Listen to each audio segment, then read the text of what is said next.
This is why you need to know ancient food hacks. Ready to see how our ancestors survived without fridges? No. Let's dive in. Imagine storing your leftovers in a cave. Caves were the Stone Age's coolest man caves. Literally, if it's good enough for bears, it's good enough for mammoth steaks. Salt was the ancient world's MVP. They didn't just sprinkle it, they buried meat in it like a treasure. Salted mammoth jerky, anyone? Pickle parties were a thing. If it could be pickled, it was. Kitchens turned into briny wonderlands before every big hunt. In colder places, they'd pack ice into pits. Picture extreme grocery shopping with an axe and sled. Ice house shenanigans, anyone? Some buried their food deep in the ground. Think of it as nature's fridge.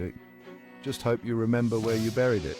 And if all else failed, they'd just eat everything. No leftovers, no problem. Furry critter cleanup crew on standby.